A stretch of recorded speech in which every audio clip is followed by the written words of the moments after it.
Hoy vas a conocer la historia de Daniel, el exiliado que aprendió a permanecer firme cuando todo a su alrededor exigía rendición.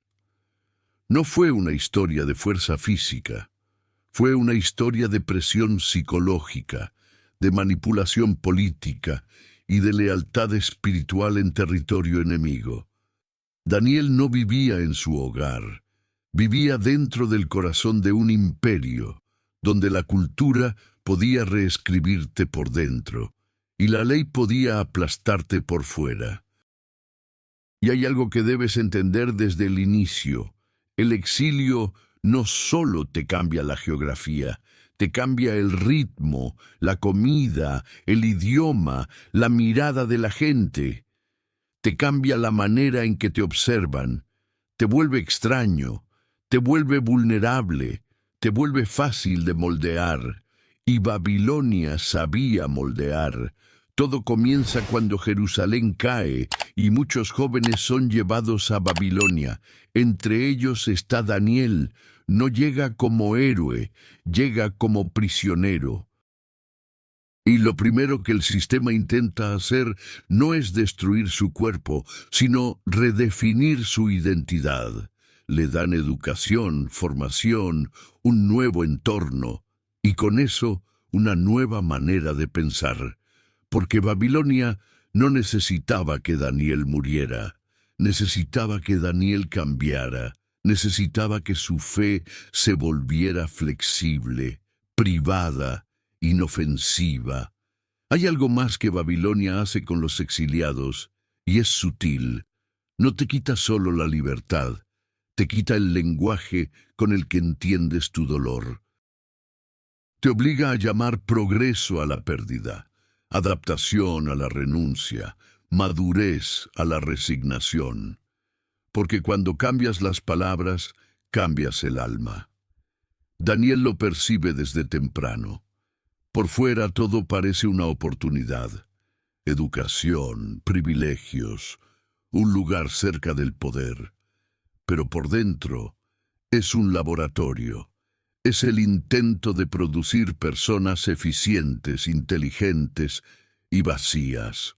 Personas capaces de administrar un reino, pero incapaces de arrodillarse ante Dios sin pedir permiso. Por eso, la primera gran batalla no ocurre con soldados. Ocurre en una mesa, cuando a Daniel le ofrecen la comida del palacio, la mesa del poder, el privilegio que parece una recompensa. Daniel decide no contaminarse, y esto no es un detalle menor. En Babilonia, comer también era un símbolo, era pertenecer, era aceptar, era decir, soy uno de ustedes. Daniel entiende que la conquista verdadera no empieza con cadenas, empieza con pequeñas concesiones. Daniel no lo hace con arrogancia, no lo hace con violencia, lo hace con convicción.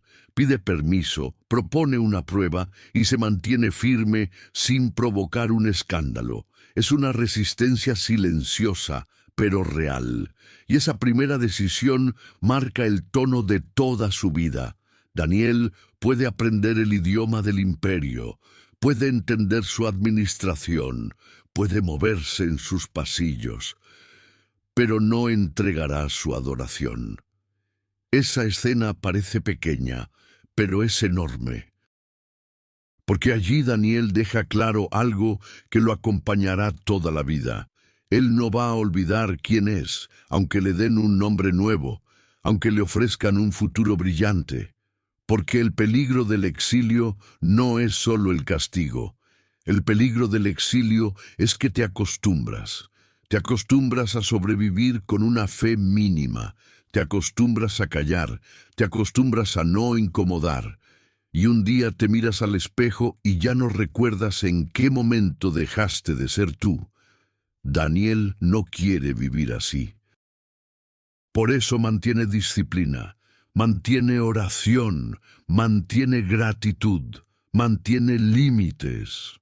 no porque sea perfecto, sino porque entiende que la fidelidad se construye antes de la crisis. Nadie se vuelve valiente de repente en una noche. La valentía se ensaya todos los días, cuando nadie te ve.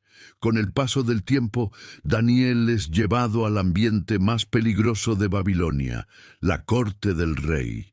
Allí la política no se mueve con verdad, sino con miedo. Y el miedo del imperio tiene un nombre: incertidumbre. Porque ningún poder humano tolera no saber.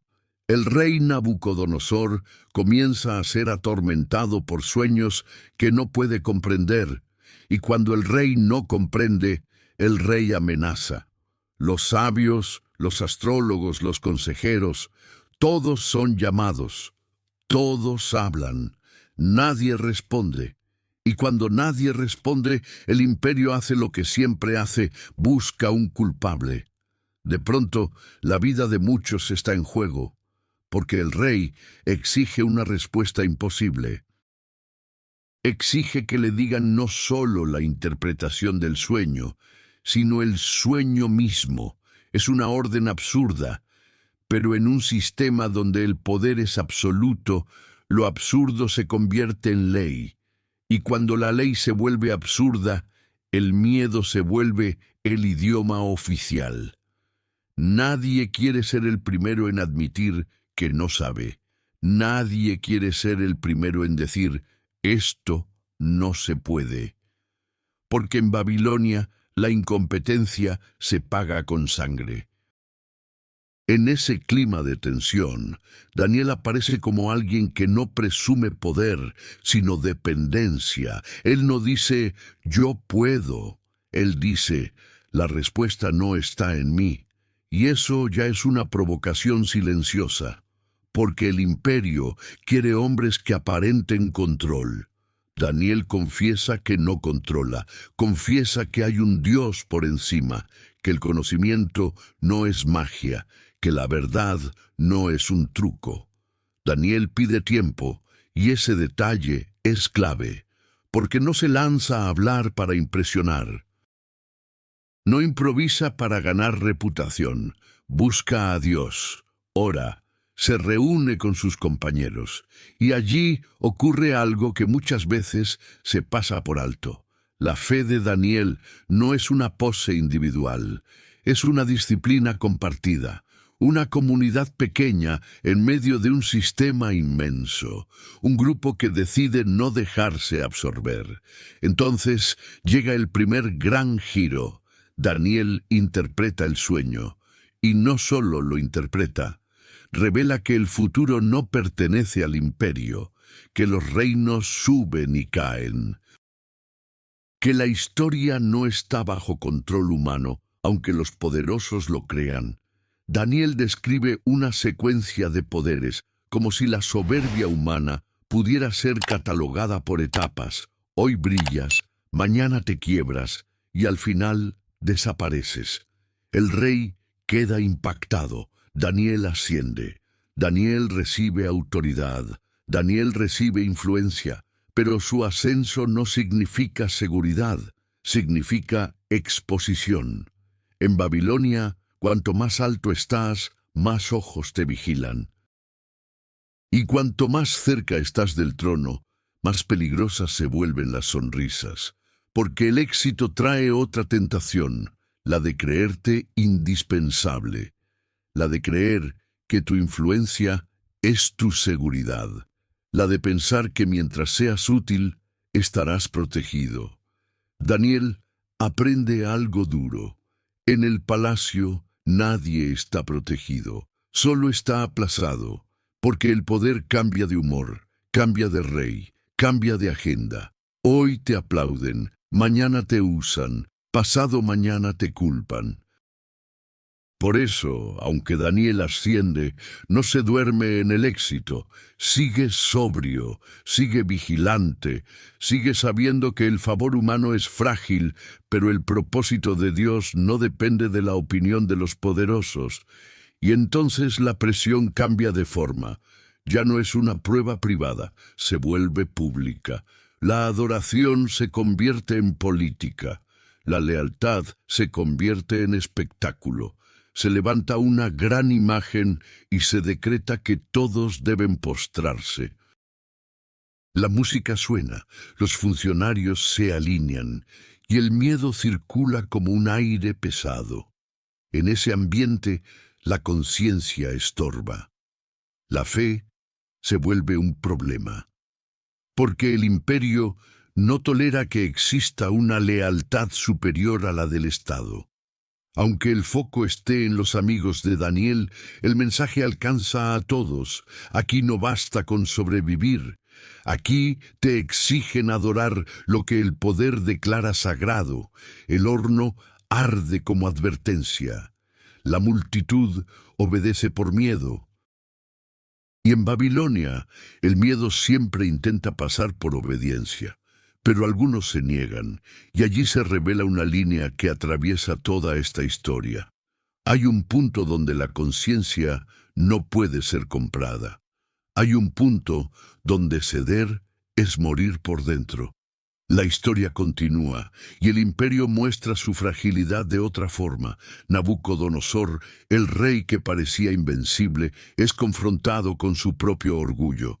Daniel vuelve a interpretar un sueño.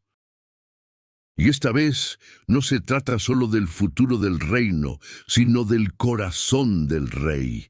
La advertencia es directa. El poder sin humildad se vuelve una bestia. Y lo más inquietante es que Daniel no disfruta dar esa advertencia. No lo ves celebrando el juicio. Lo ves como alguien que entiende el peso de la palabra, porque decir la verdad al poder es peligroso, incluso cuando el poder te respeta.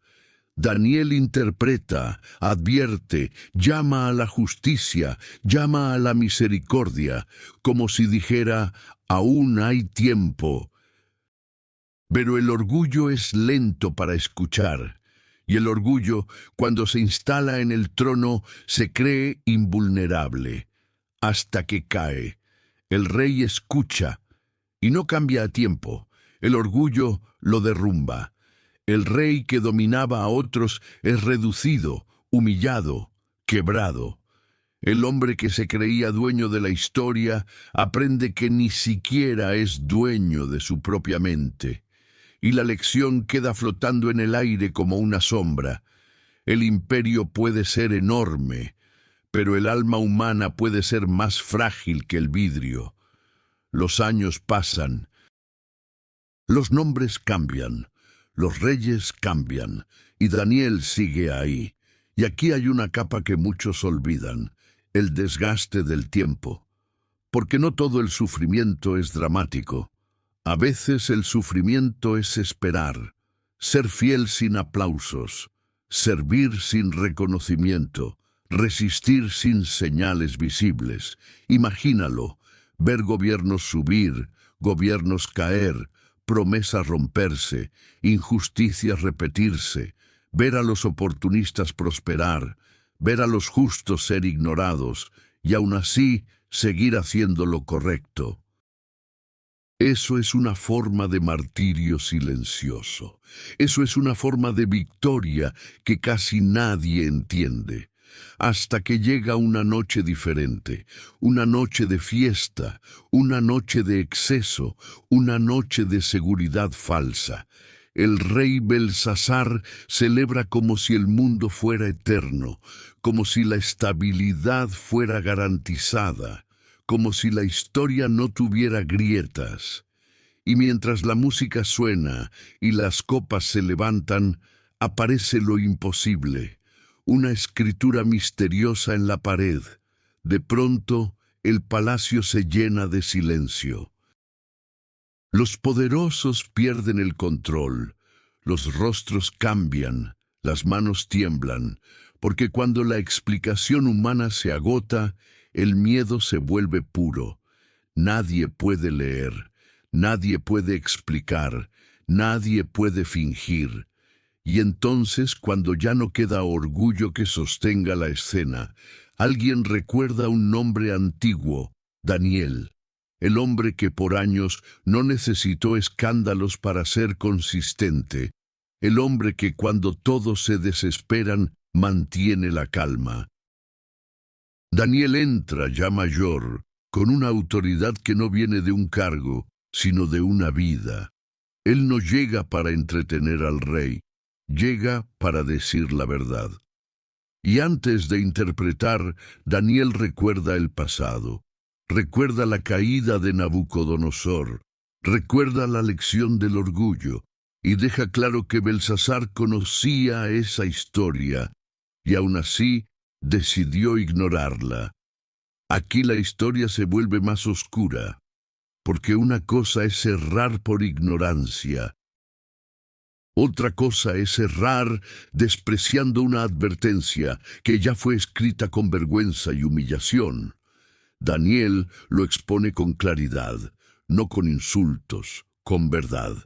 Luego interpreta la escritura, y el mensaje es aterrador. El reino ha sido contado, ha sido pesado, y ha sido hallado falto. Lo que parecía sólido estaba roto por dentro. Y esa misma noche, Babilonia comienza a caer. Así funciona la historia cuando Dios decide mover el tablero. Lo que se creía eterno se desmorona como polvo. Y entonces llegamos al último acto. Un nuevo gobierno toma el control. Un nuevo rey se sienta. Y Daniel, por su integridad, vuelve a destacar, y precisamente por eso se vuelve un problema, porque hay personas que soportan tu talento, pero no soportan tu integridad. Hay personas que pueden convivir con tu éxito, pero no con tu pureza, porque tu pureza les recuerda su propia negociación interna. Los enemigos de Daniel lo observan, buscan grietas, revisan su administración.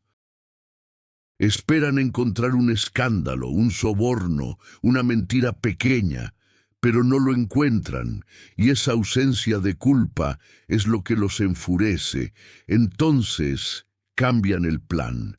En lugar de acusarlo por lo que hace mal, deciden acusarlo por lo que hace bien.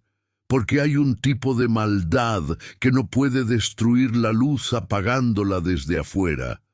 Entonces intenta llamar delito a la luz. Intenta criminalizar lo que no puede corromper. Y así nace la idea del decreto de 30 días. Una trampa elegante. Una trampa legal. Una trampa con apariencia de orden. Sus enemigos no quieren solo matarlo, quieren que parezca justo, quieren que parezca necesario, quieren que el pueblo lo vea como un rebelde. Proponen una ley que suena como un gesto de unidad nacional. Por 30 días nadie puede hacer petición a ningún dios, salvo al rey. 30 días, solo un mes. ¿Qué es un mes? ¿Qué es un pequeño silencio? ¿Qué es una concesión temporal? Y ahí está el veneno. Hacer que la desobediencia parezca fanatismo. Hacer que la fidelidad parezca terquedad. Hacer que la oración parezca rebelión. Ellos quieren que Daniel quede atrapado entre dos opciones: romper su comunión con Dios o romper la ley del Estado. Daniel escucha la ley. Y no hace un discurso, no organiza una revolución, no negocia una excepción. Simplemente vuelve a su rutina y ora como siempre. Y eso es lo que hace a Daniel tan peligroso para el sistema. No necesita ser agresivo para ser inquebrantable, porque la fidelidad verdadera no siempre es espectacular. A veces es repetición, a veces es constancia, a veces es seguir siendo el mismo. Aunque el mundo cambie las reglas, lo denuncian, lo llevan ante el rey. Y el rey entiende demasiado tarde que lo han manipulado. Pero una ley del imperio no se rompe sin debilitar al imperio, y el rey queda atrapado por su propia firma. Daniel es condenado, no por maldad, no por violencia, sino por oración. Lo conducen a la fosa de los leones, y aquí conviene imaginar la escena con calma, como algo real: oscuridad, piedra fría, el olor del lugar, el sonido de animales inquietos. No es solo miedo físico, es el peso mental de saber que te han castigado por hacer el bien. La puerta se cierra, la piedra se sella, el decreto queda firmado, y afuera el poder intenta dormir, pero no puede. Porque incluso los reyes sienten miedo cuando se dan cuenta de que han condenado a un hombre justo. El rey pasa la noche sin descanso, y eso también es una señal. La conciencia persigue incluso a los poderosos. Amanece, y el rey corre, y llama, y pregunta si Daniel vive, y desde el fondo una voz responde con calma: Daniel vive. Dios envió a su ángel y cerró la boca de los leones. En ese momento todo se invierte. El hombre que debía ser devorado se levanta. El imperio queda expuesto. Los acusadores quedan desnudos ante su propia maldad, y la fe, que parecía una debilidad, se revela como una fuerza que ninguna estructura política puede controlar. Pero la historia de Daniel no es solo una historia de un milagro, es una historia de perseverancia.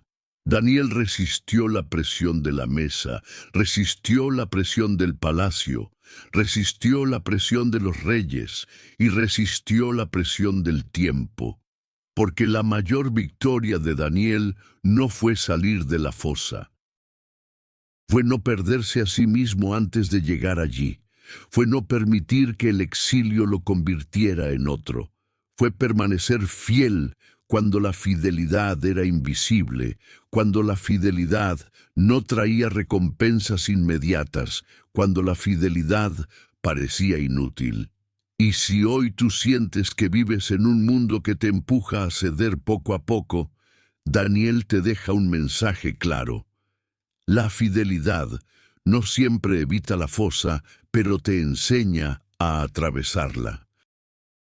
La fe no siempre cambia el decreto, pero cambia a la persona que lo enfrenta. Y cuando el mundo intenta convertir tu oración en delito, tu constancia puede convertirse en testimonio. Porque todos, de alguna forma, enfrentamos decretos invisibles. No decretos escritos en piedra, sino presiones diarias. No hables de eso, no seas así, no te metas, no incomodes, solo esta vez.